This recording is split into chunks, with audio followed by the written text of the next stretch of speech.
নমস্কাৰ বন্ধুসকল, welcome to my YouTube channel Assam career job. আজি পুনৰ আপোনালোকৰ বহুত ভাল খবৰ আহি গ'ল। সচিবালয় বিভাগৰ ফালৰ পৰা নতুনকৈ চাকৰি মুকলি কৰিছে। গ্ৰেড 3 আৰু গ্ৰেড 4 লেভেলৰ চাকৰি হয়। 10 পাছ, 12 পাছ, ডিগ্ৰী পাছ সকলোৱে ভেকেঞ্চিখিনিৰ কাৰণে আবেদনসমূহ কৰি ল'ব পাৰিব।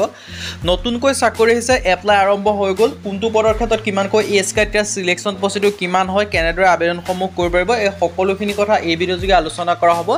যদি ভিডিঅ'টো ভাল পায় ভিডিঅ' লাইক কৰিব পাৰে, লগতে চেনেলটো ছাবস্ক্ৰাইব কৰি দিব পাৰে। এনেকুৱা ধৰণৰ ভিডিঅ'সমূহ প্ৰতিদিনে পাই থাকিব বাবে। আৰু আমাৰ হোৱাটছআপ চেনেল ভিডিঅ' ডিছক্ৰিপশ্যনত দিয়া আছে, তাত গৈ আপোনালোকে ফ'ল'টো কৰি ল'ব পাৰিব। তেতিয়া আপোনালোকে ডেইলি জবৰ আপডেটসমূহ পাই থাকিব পাৰিব। আৰু ভিডিঅ'টো যিমান পাৰে সিমান বন্ধুৰ মাজত শ্বেয়াৰ কৰি দিয়ক, যাতে সকলো বন্ধুৱে ডেইলি জবৰ আপডেটসমূহ পাই থাকিব পাৰে। আহক আজি ভিডিঅ'টো আৰম্ভ কৰোঁ। মই আপোনালোকক জনাইছোঁ যে ভেকেঞ্চিখিনি মুকলি কৰিছে আপোনালোকৰ সচিবালয় বিভাগৰ ফালৰ পৰা। ইয়াতে আপোনালোকে দেখিব পাইছে সচিবালয় সহায়ক ৰিক্ৰুইটমেণ্ট আহি গ'ল 2025 বৰ্ষৰ কাৰণে।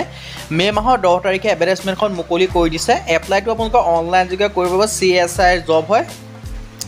চ' ইণ্টাৰেষ্টেড আৰু ইলিজিবল হ'লে আপোনালোকে আবেদনসমূহ কৰি ল'ব পাৰিব। কোনটো পদৰ ক্ষেত্ৰত কিমানকৈ এজ ক্ৰাইটেৰিয়া, চিলেকশ্যন প্ৰচিডিউৰ বা কোৱালিফিকেশ্যন কিমান বিচাৰিছে, মই সকলোখিনি কথা আপোনালোকক জনাই আছোঁ। চ' আপোনালোকে ভিডিঅ'টো শেষলৈকে চাব, তেতিয়া আপোনালোকে সকলোখিনি কথা গম পাব। আবেদনটো আপোনালোকে নিজেই কৰিব পাৰিব। মই সকলোখিনি কথা আপোনালোকক জনাই আছোঁ, কেনেদৰে পাৰিব, কি কথা কি হয়। চ' আপোনালোকে ভিডিঅ'টো শেষলৈকে চাই থাকিব। সচিবালয় সহায়ক ৰিক্ৰুইটমেণ্ট আহি গ'ল 2025 বৰ্ষৰ কাৰণে। এপ্লাই অনলাইন কৰিব পাৰিব। ইয়াত আপোনালোকে দেখিব পাৰিছে সহায়কৰ ভেকেঞ্চি হৈছে সচিবালয় সহায়ক ভোট 2025। অৰ্গেনাইজেশ্যনৰ নাম দেখিব পাইছে council of scientific industrial research, যিটো CSI পৰা সচিবালয় সহায়কৰ ভেকেঞ্চি মুকলি কৰি দিলে। আপোনালোকৰ এটা ভাল খবৰে আহি গ'ল। চ' যদি আপোনালোকে ইণ্টাৰেষ্টেড হয়, আবেদনসমূহ যদি কৰিম বুলি ভাবিছে, আপোনালোকে আবেদনসমূহ কৰি ল'ব পাৰিব।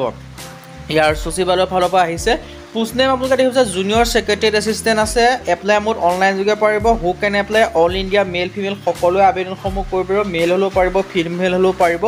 অল ইণ্ডিয়া সকলো কেন্দ্ৰীয় ভেকেঞ্চিখিনিৰ কাৰণে আবেদনসমূহ কৰি ল'ব পাৰিব। মই আপোনালোকক অভাৰভিউটো জনাই দিছোঁ। দেখিব পাইছে সচিবালয় সহায়কৰ ভৰ্তি আহি গ'ল 2025ৰ কাৰণে। জুনিয়ৰ ছেক্ৰেটেৰিয়েট এছিষ্টেণ্টৰ ভেকেঞ্চি আহি গৈছে।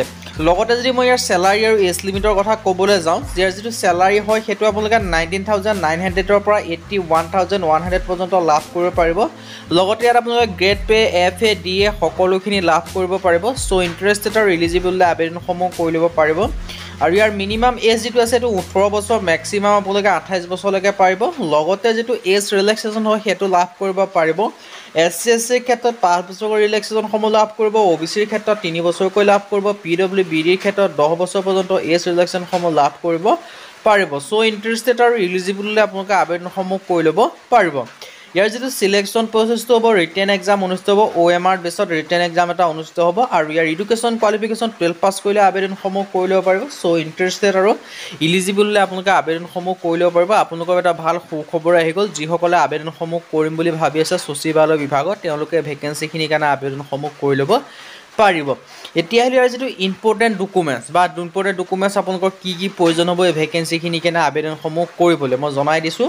ইয়াৰ ক্ষেত্ৰত লাগিব আপোনালোকৰ পাছপ'ৰ্ট চাইজ ফটোগ্ৰাফ, ছিগনেচাৰৰ প্ৰয়োজন হ'ব, আধাৰ কাৰ্ড লাগিব আৰু এডুকেশ্যন চাৰ্টিফিকেট লাগিব। Education certificate for example 10 pass, 12 pass, graduation যি হয়। কাষ্ট চাৰ্টিফিকেট সকলোৰে নালাগে, যিসকলৰ কাষ্ট চাৰ্টিফিকেট আছে তেওঁলোকৰ প্ৰয়োজন হ'ব।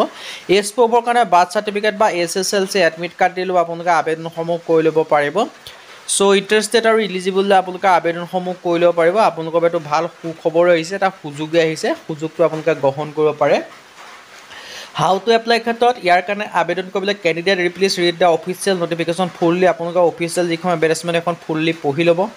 তাৰপিছত ভালদৰে চাই মেলি ল'ব। চাই মেলি লৈ পেলাই মই যিটো ভিডিঅ' ডেছক্ৰিপশ্যন বা যিটো লিংক দিয়া থাকে এডভাৰটাইজমেণ্ট আৰু এপ্লাই লিংক, সেই লিংকত গৈ পেলাই আপোনালোকে আবেদনসমূহ কৰি ল'ব পাৰিব।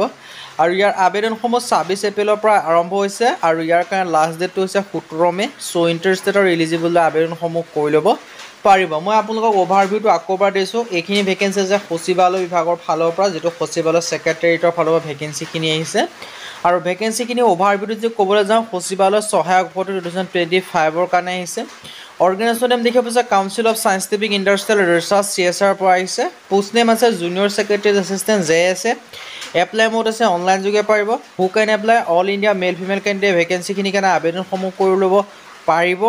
আৰু ইয়াৰ যিটো মই অভাৰভিউটো আপোনালোকক জনাই দিছোঁৱে সচিবালয় সহায়কৰ ভেকেঞ্চি আহি গৈছে আৰু নটিফিকেশ্যনখন মে' মাহৰ 10 তাৰিখে মুকলি কৰিছে চ' যদি আপোনালোকে আবেদনসমূহ কৰিব বিচাৰে আবেদন কৰা এডভাৰটাইজমেণ্ট আৰু এপ্লাই লিংক মই ভিডিঅ' ডেছক্ৰিপশ্যনত দিয়া আছে সেই লিংকত গৈ আপোনালোকে পোনপ্ৰথমে ৰেজিষ্ট্ৰেশ্যন কৰিব তাৰপিছত এপ্লাই লিংক পাব এপ্লাই লিংকত গৈ আপোনালোকে আবেদনসমূহ কৰি ল'ব পাৰিব চিলেকশ্যন প্ৰচেছটো কৈছোঁ ৰিটেন এক্সামৰ 12 পাছৰ কেন্দ্ৰীয় আবেদনসমূহ কৰি ল'ব পাৰিব আজি ভিডিঅ' মানে যদি ভিডিঅ' ভাল লাগে লাইক কৰিব পাৰে লগতে চেনেলটো ছাবস্ক্ৰাইব কৰি দিব পাৰে এনেকুৱা ভিডিঅ'সমূহ প্ৰতিদিনে পাই থাকিব আজিৰ